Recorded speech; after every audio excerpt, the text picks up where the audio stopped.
está Marcos Tognolini acompañándonos en este bloque. Voy a aprovechar para mostrar esta edición, ¿no? Para que nos cuente también, para aprovechar la que ha venido. Bueno, la izquierda es la que está representando en la mayoría de los casos los intereses de los y las trabajadoras en todo el país, ¿no? Especialmente frente a este brutal ajuste que golpea prácticamente a todos los argentinos o a los sectores más desfavorecidos, ¿no? ¿Cómo estás, Marcos? Bienvenido. Bueno, te estuvimos esperando y por fin se dio esta posibilidad de tenerte acá en el piso.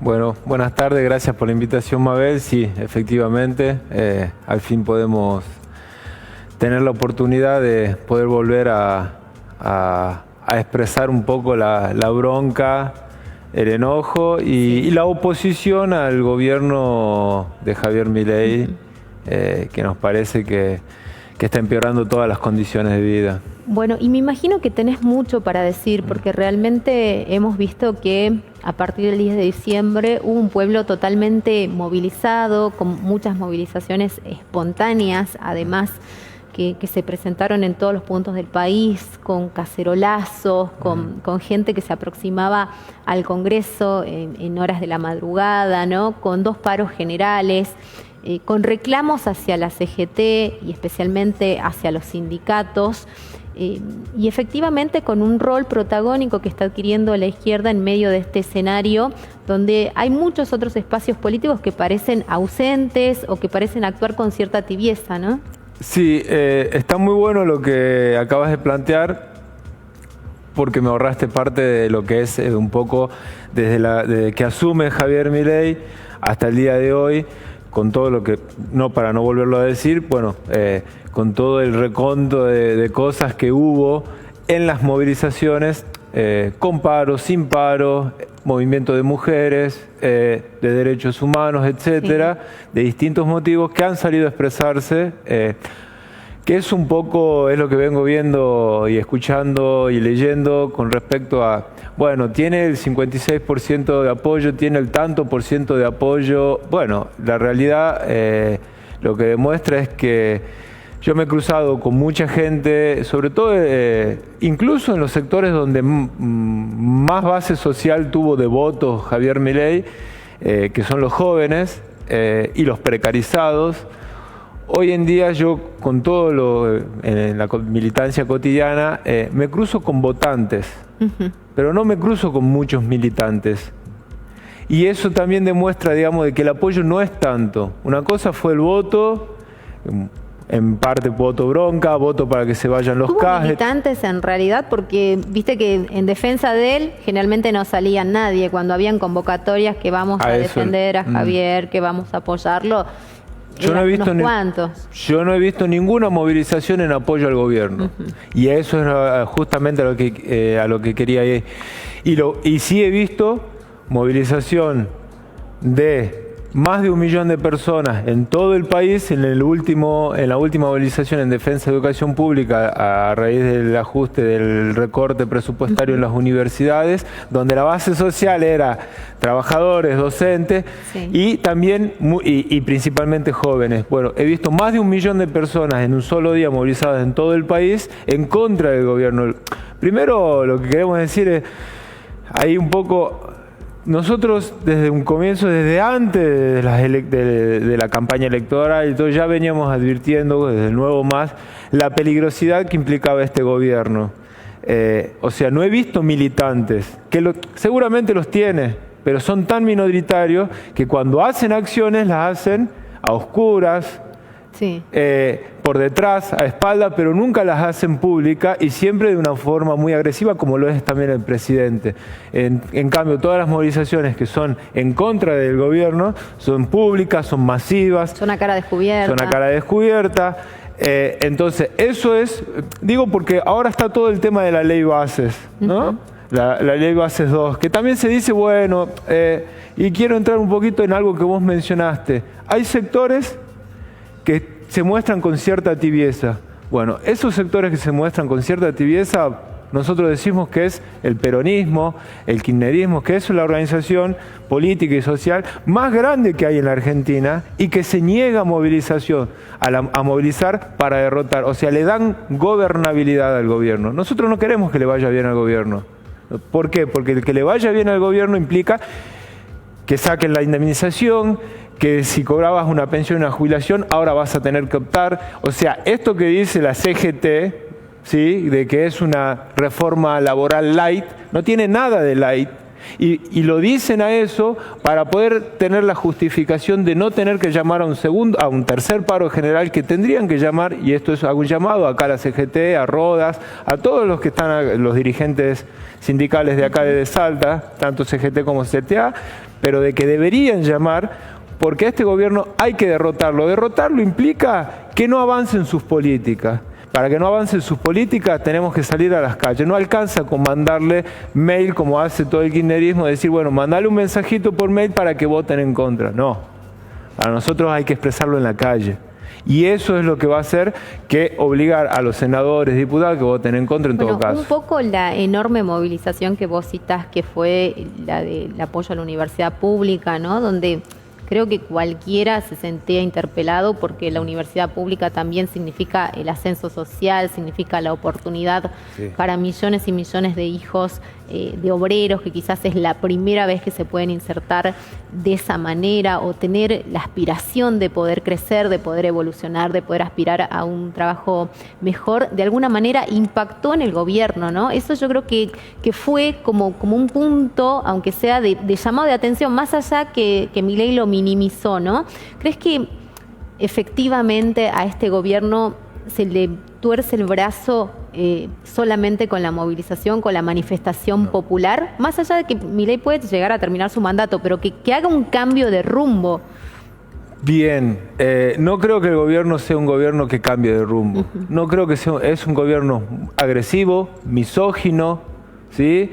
Incluso, a ver, hubo un atentado contra mujeres lesbianas hace poco en Barraca, tremendo, y salen a minimizarlo diciendo que no es un crimen de odio.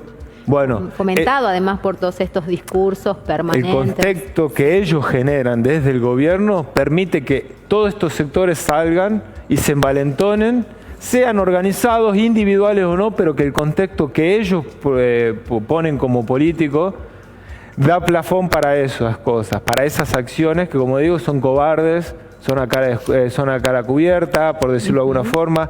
Sí, son desde el anonimato, en las redes sociales, ¿no? Bueno, yo creo que sí, el impacto político que tuvo esa movilización, yo creo que sí, la movilización es lo principal, no la votación, ni el Congreso, ni el Parlamento. Yo creo que sí, el golpe político que tuvo Milei, el más duro que recibió, no fueron los palos, sino esa movilización que fue porque te cruzabas con gente que decía, no, yo lo voté, pero esto no. Claro. Por lo que vos decías, porque la educación está sabido. ¿Qué persona, qué trabajador no quiere que su hijo llegue a la universidad?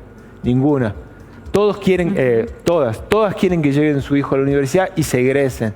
Ahora, teniendo en cuenta las condiciones de vida de hoy en día, es imposible y saben que es muy difícil. Ni hablar por las tarifas, el boletazo y todo. Ahí me meto un poco también con lo de la universidad y lo último, y te redondeo, es básicamente, los rectores están haciendo una administración de un ajuste, y somos críticos de eso, salimos, marchamos juntos, por supuesto. Ahí fue una cuestión de unidad de acción contra el plan de gobierno y de ajuste contra la universidad, pero tenemos una diferencia por esto mismo que decía, tanto con la CGT, el kirchnerismo, bueno, ¿qué van a hacer cuando se discuten senadores? ¿Van a movilizar o no van a movilizar? ¿Van a seguir apagando las luces de los halls de los edificios para administrar el ajuste? ¿O se van a plantar y van a decir, este es el presupuesto que necesitamos y este es el que vas a tener que mandar? Entonces, esa es nuestra posición. Por supuesto que es todo un debate y militando, porque, a ver, una cosa es que yo venga y hable acá, pero esto que yo lo digo acá, también lo digo en la universidad, en las calles, en la universidad, y me he cruzado con muchos votantes que me dicen, bueno, yo no soy de izquierda, no simpatizo con la izquierda, pero a ver, ¿por qué vos estás diciendo, yo voy a marchar, me decían, o marché, antes o después? Bueno, ¿por qué marchaste vos? Bueno, porque la educación pública es necesaria. Bueno, el gobierno la ataca. Entonces, es el gobierno que vos votaste. Sí, yo lo voté, pero no es un cheque en blanco. Eso es lo que te dice. ¿Por qué crees que hay tanto temor de la sociedad hacia la izquierda y que además es un planteo, ¿no?, y un cuestionamiento permanente, constante, que Javier Milei utiliza para deslegitimar a cualquiera que no piense como él? Entonces, para él, la izquierda es todo el arco político que quizás no está detrás de sus ideas y, bueno, confunde y hace una mezcolanza tremenda, ¿no? ¿Por qué crees que además el argentino no supo captar ese mensaje y si hay una autocrítica también de parte de ustedes, ¿no? Bien, está bueno y te agradezco la pregunta. Justamente la tapa del periódico es qué estrategia. Hay un debate en la izquierda y nos debemos un debate porque tenemos que decidir cuál es la estrategia a seguir para derrotar este gobierno. Bien, y sí hay diferencias. Por ejemplo, decir que este gobierno es más de lo mismo para nosotros está mal. Está muy mal, no es más de lo mismo, ¿sí? No voy a nombrar las organizaciones del resto de los compañeros porque son compañeros de lucha, pero ese debate no es el gobierno de Menem, no son los 90, eso también genera confusión. Y respondiendo a lo primero que me decías vos, con respecto a cómo el gobierno aprovecha y demoniza a la izquierda, y son todos de izquierda, para el radicalismo es izquierda, es socialista, es marxista, es comunista, como lo suele decir él explícitamente, es para confundir justamente. Es verdad que la izquierda necesita una autocrítica, pero una autocrítica en el sentido de cómo hacemos para plantarnos realmente, para demostrar a la sociedad de que los trabajadores somos capaces de gobernar. Somos capaces de generar riqueza, ya quedó claro y establecido en cada paro que movemos y motorizamos la economía, ¿no? Bueno, ese debate dentro de la izquierda es necesario darlo y por eso está en la tapa del periódico, justamente porque hoy, las organizaciones sociales en todo el país han sufrido allanamientos con personal civil, amenazando, amedrentamiento.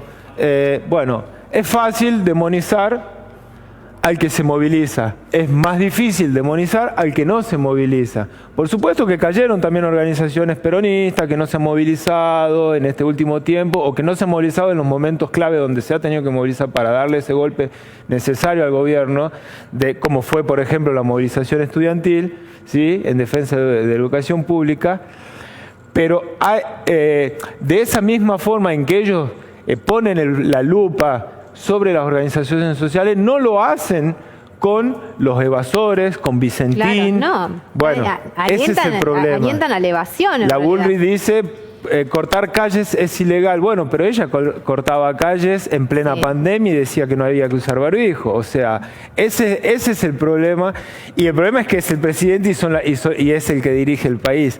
Es más fácil desde ese lugar de poder demonizar a todo el resto del arco político que desde los que no tenemos el poder en las manos. ¿Habría alguna diferencia si gobernara Sergio Massa hoy? Porque también ese es otro planteo que efectivamente también un poco le achacan a la izquierda, no haber acompañado otro posicionamiento en momentos de balotaje, donde sabíamos que habían muchas diferencias y donde todo lo que discursivamente planteaba Massa se fue cumpliendo, ¿no? Porque decían, bueno, de alguna manera esto es un relato, intentan instalar una mentira, decía la gente de Milei, cuando en realidad muchas de esas cosas se fueron cumpliendo, el ajuste, todo lo que ha pasado en torno a los trabajadores, ¿no?, los despidos, los incrementos en los servicios. Bien, está buenísima la pregunta y te agradezco. Justamente eso es lo que, ese debate que tenemos. Para nosotros, justamente advertir de antemano, previo a la campaña, Manuela Castañeda le dijo en un debate en la televisión, le dijo, el plan económico que vos querés imponer es el plan económico de Videla. O sea, de antemano, previo a las elecciones, previo a la campaña, en un debate fuerte. A lo que voy por eso es importante entender de que no es más de lo mismo, y ahí es donde decimos no opinamos desde el Nuevo Más de que Massa era lo mismo que Milei, que son todos capitalistas, son todos burgueses, pero no alcanza con eso. Hay matices, hay diferencias y hay grados. Por eso decimos también de que Milei no es Menem. Claro, totalmente, sí. El contexto mundial es distinto, cambió también, no son los 90. Bueno. Ni las formas de Milei son las de Menem. No, son más parecidas a las de Trump, son más parecidas a las de Bolsonaro, ¿sí? Un poco vamos a eso. Y hasta peores, te digo. Bueno, sí, pero es el mismo contexto político. Giorgia Meloni, distintas formas si querés, pero atacan a los mismos sectores. De distintas formas, pero atacan a los mismos sectores. A lo que voy es, Massa seguramente no era lo mismo que Milei y no iba a ser seguramente exactamente el mismo gobierno que Milei. Sí opinamos de que Massa sí va a garantizar un ajuste, porque todos los gobernadores están de acuerdo hoy en día con el ajuste, no están en contra del ajuste, sino en la forma, los métodos, el grado, coparticipación, etcétera, lo que es la negociación esa. Bien, ahora, opinamos de que no alcanzaba, desde el Nuevo Más, opinábamos que no había que acompañar con el voto, digamos, explícitamente a Massa, pero tampoco le podíamos negar a la sociedad que veía un peligro igual que nosotros en Milei, un peligro aberrante como el que es, decirle no lo votes. Entonces, desde el Nuevo Más dijimos, libertad de acción, digamos, no votes a Milei, voto en contra de Milei. Podés votar en blanco, no ir a votar, y si querés votarlo a Massa, no te vamos a decir que no lo votes, porque justamente creemos que hay un diálogo con todo ese resto de trabajadores que son progresistas, que están en contra de la derecha, de los ajustes, de cercenar derechos. Entonces fuimos la única organización que dijimos contra Milei, todo el resto libertad de acción. No dijimos, no llamamos a votar a Massa explícitamente, tampoco dijimos no hay que ir a votar, claro, o voto en blanco. O voto en blanco, como a otros sectores de la izquierda que sí planteaban el voto en blanco. El problema es que, ahora, votar en blanco, sí, votar nulo o votar a Massa era votar contra Milei. Eso es lo que entendimos y que no podíamos decirle a la gente no vayas. No se cuentan igual los votos de todas maneras. No, te varían los porcentajes, pero de todas formas lo que era importante era expresar en las urnas que había un voto en contra de Milei. Eso era básicamente. Marcos, ¿les hace falta la unidad para quizás delinear un mensaje común, para trabajar en ese electorado que por ahí todavía tiene desconfianza, que dice, mira, no, la izquierda no, son revolucionarios, van a dar vuelta a todo? Bueno, los pensamientos que pueda tener cada uno de acuerdo a la idea que uno se teje y a la que no conoce tampoco, porque también falta mucha lectura, y de paso te invito a que hagas la invitación vos en realidad de que puedan leer y acceder a este tipo de material, ¿no? Primero te respondo sí, hace falta la unidad, y hago el llamado al Partido Obrero, al PTS, al MST, a la izquierda socialista. Sí, hace falta unidad. Y también pasó el chivo de paso de que se han empezado a dar pequeños pero importantes pasos. El 1 de mayo, después de más de 10 años, la izquierda ha podido hacer un acto unitario de la izquierda con los luchadores y el resto de organizaciones, sectores de lucha en contra del gobierno, y no con la CGT, porque ya estaba pactando la gobernabilidad y pasar esta reforma light, como la llaman ellos. Entonces, este primer paso que se acaba de dar tiene que seguir avanzando, y sí es necesaria la unidad. Por eso la respuesta, para no dar vuelta, primero es sí, es necesario. Y por eso hago ese llamado, y en ese llamado, ahora, de la izquierda. Y ser una opción de gobierno también, que la gente... Eso es lo que yo, efectivamente, eso es lo que yo decía. Nosotros somos capaces, digo nosotros porque somos trabajadores, y cuando digo nosotros me refiero no solo a los partidos, a los dirigentes, ahora sino a los también trabajadores. En la izquierda hay que depurar aquel que termina pactando dentro de la izquierda con el empresariado, que también los hay.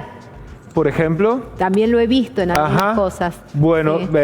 Yo de los referentes que yo conozco, no he visto pactar con empresarios de la izquierda. Sí he visto el sector del progresismo, por eso pregunto quién, si los hay. Por supuesto que no. Justamente por eso creemos que la unidad debe ser de la izquierda con los trabajadores y los sectores de lucha. Después, con el sector del peronismo, el kirchnerismo, podemos hacer unidad de acción en las calles contra, alrededor de algún punto en específico, puede ser en defensa del salario, la jubilación, pero no unidad política con ese sector. ¿Qué lo separa del peronismo? Porque también escucho como que siempre hay como un cuestionamiento hacia el peronismo. Sí. He escuchado a otros compañeros tuyos hablar, bueno, el peronismo es un modelo capitalista y evidentemente nosotros no apuntamos a eso, pero también es el modelo político que más derechos le ha otorgado al pueblo trabajador. Sí, es el gobierno, son los gobiernos, porque el peronismo no... Peronismo ¿sí? tiene miles de vertientes también, ¿no? No, está bien, pero digo, el peronismo parece como que, bueno, es un fenómeno, está en el común popular como que es un fenómeno único en el planeta. No, es parte de lo que es el progresismo. A ver, cuando el primer gobierno de Perón no fue ninguna novedad. Perón en Argentina, Nasser en Egipto, Cárdenas en México, incluso tomando medidas mucho más allá que la de Perón, como por ejemplo expropiar ferrocarriles ingleses, etcétera. Bien, o sea, son gobiernos populistas, no lo digo en el mal sentido, sino que es eso, ellos se reclaman populares. Sí, sí, sí. Bueno, eso es lo que nos divide con el peronismo a la hora de la política concreta, digamos, por ejemplo, ¿por qué no hacer una alianza política a la hora de una electoral, por ejemplo? Bueno, porque lo popular incluye todo el pueblo, puede ser desde Macri hasta el pobre más pobre del barrio. Eso es el pueblo argentino. Bueno, nosotros con el sector empresariado no tenemos nada que negociar, no tenemos nada que pactar. No tenemos nada que pactar. Ahí está, gracias por la palabra. No tenemos nada que pactar, porque son intereses contrapuestos la de los trabajadores. El salario no es ganancia. Bueno, vaya si lo creo y se apoya esa moción. Justamente, sí. El salario no es ganancia. Las ganancias son opuestas al salario. Y ahí entra la puja de intereses. Ahora, otra cosa más. La última y te libero. No, porque todo lo que vos quieras. Hay que terminar también con determinados privilegios porque, por ejemplo, yo pienso, ¿no? Las altas jerarquías dentro del Poder Judicial nacional, provincial, federal o provincial, efectivamente tienen sueldos que no condicen con la realidad de un trabajador, se retiran con muchísimos privilegios, llevan una vida absolutamente de privilegios y por ahí vemos que el funcionamiento de la justicia no está relacionado con los grandes ingresos que ellos tienen. No estamos hablando de las jerarquías, no del trabajador raso que todos los días vale los expedientes. Claro, efectivamente. Y así, digamos, no sé, con las jubilaciones de presidentes, terminar un poco con ese esquema que fue quizás lo que hizo también que Milei pudiera percibir esa cantidad de votos, ¿no? Esto de decir voy a terminar con la casta, pero en realidad la casta era el más pobre y no aquel que tenía el privilegio. Sí, justamente el problema de los privilegios, a ver, todo ese sector de poder, un juez, un fiscal... Las exenciones impositivas para empresarios que han dejado de ser pyme hace muchísimo tiempo y tienen ganancias extraordinarias. Bueno, esos mismos de las pymes hoy en día que lo votaron a Milei...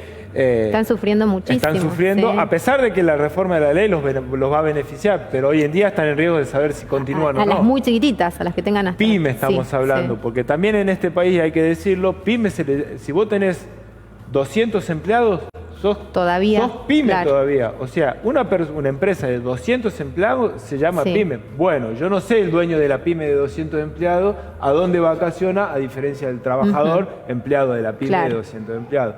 Pero volviendo a lo otro, ese discurso sobre el que se posó, lo que pasa es que hay algo real sobre lo que se posó Milei. O sea, lo de la casta, que él le llama casta. Nosotros no usamos la palabra casta, porque no es casta. Son privilegios, como vos decías bien. O sea, no puede ser que un juez gane 5, 10, 15 veces más que el que produce un celular, que el que te recoge la basura, que el que levanta edificios. O sea, un empleado de la construcción hoy no sabe si va a tener continuidad de obra porque se paralizaron un montón de obras. Y que también está en discusión, digamos, el acceso, cómo llegan a esos lugares, ¿no? Si ese camino efectivamente es el correcto. Pero también está entrelazado con el poder político, porque es mentira que ese es redondeando y cortita, no se va a acabar con el poder, con el privilegio de la... Vos te enfocaste en la justicia, pero el problema es que la justicia... Sí, para dar un ejemplo. Para dar un ejemplo, pero el problema es que justicia y política están entrelazados. Sí. Es mentira que la justicia es un poder independiente, porque todos sabemos bien de que y de paso pido el sobreseimiento y la absolución de los docentes detenidos. Ahora el 25 de mayo se cumple un año. No tenemos el mismo acceso, no le podemos mandar un mensajito al juez, no podemos sentarnos a charlar en un café, cosa que sí lo hacen todos los grupos empresarios, los grandes empresarios, y que de esa forma, por eso Vicentín, si bien está en el banquillo, sabemos que eso va para largo y lo más probable es que Vicentín no termine con una condena como debería ser, por contrabando, aclaro para el que no... Para que no sigue la hilación o lo diario de la información. Uno de los exportadores más grandes del país, ¿bien? O sea, ahí está el problema. A ver, acá en Salta lo tenemos Olmedo. ¿Cuántas veces? Avionetas, trabajo esclavo, de todo. Nunca progresó ninguna causa de esa. El poder que tiene Olmedo en la justicia, a pesar de no ser parte de la justicia, no es lo mismo, porque hay poder económico, político y judicial entrelazado. Y eso es necesario también, porque pregunta que me hacen, y con el tema de la inseguridad, bueno, lo mismo, ¿cómo se va a acabar con la inseguridad si está todo entrelazado? Y no hablo solamente del policía coimero para no focalizar en esa persona o en ese individuo, no, el problema es todo, o sea, eso es rediscutir toda la Argentina, y eso es lo que hay que hacer, pero no rediscutirla para reventarla como están haciendo ahora, sino para cambiarla para mejor. Por supuesto. Bueno, ¿cómo hacen para acceder a esto? Contame. Desde hoy en día, desde cualquier celular, computadora, izquierda web, Movimiento al Socialismo, ponen Marcos Toñolini o Manuela Castañeira, hoy en día te salta, izquierda web, es la página nuestra, y aparte no vamos a dejar de editar, cada 15 días sacamos el periódico porque nos parece que es una buena forma de darte algo físico y no un link solamente. Buenísimo. Bueno, me encanta. Muchísimas gracias, Marcos. Espero que se repitan más visitas. ¿Sí? Te comprometo a eso. Nos vamos a la pausa, quédate ahí, ya volvemos.